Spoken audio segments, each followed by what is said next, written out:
The aunt of the children involved in that Amber Alert earlier this week is talking tonight to Eyewitness News. She's got a message for her sister, who is now charged with attempted murder and wanted by police. Court documents reveal that Mikhail Pullins sent video and emails to her estranged husband threatening to kill her youngest son. Our Emily Longnecker tonight has those messages, what they contained, and why police feared for her children's safety.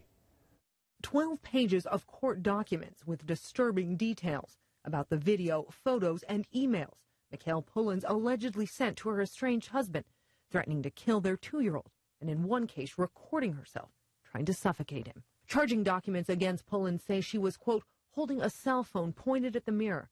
Her right hand was completely covering the mouth and nose of a small child. Prosecutors detail how the little boy fought to get free.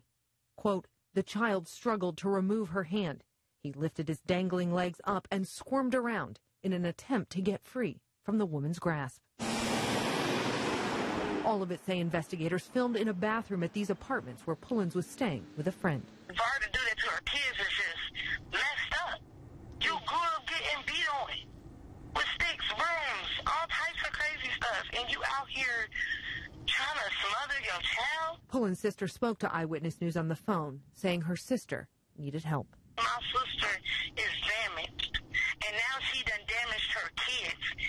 Now she's putting her kids through stuff that she's been through in the past, you know what I'm saying? And that's not good. According to court papers, investigators learned Pullins' 3 children were in danger after her estranged husband called them and sent them the video, along with emails allegedly from Pullins, in which she threatened to kill her youngest son, the same little boy from the video. The alleged email threats included a picture where investigators say Pullins has her hands around her 2-year-old's throat.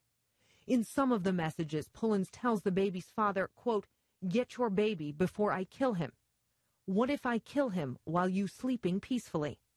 I can molest him or sell him and you won't do expletive to stop me. In other emails, Pullins tells him, you don't take care of him and neither do I. We don't love him. He needs to be with God who loves him. Pullins' sister hopes she turns herself in soon to police. While there's being justice for these kids, there also needs to be peace for her, as in she needs some help. Investigators say Pullins told them over the phone she would turn herself in yesterday with an attorney. That never happened, and they haven't heard from her since. Again, she has a warrant out for her arrest on that attempted murder charge. Scott?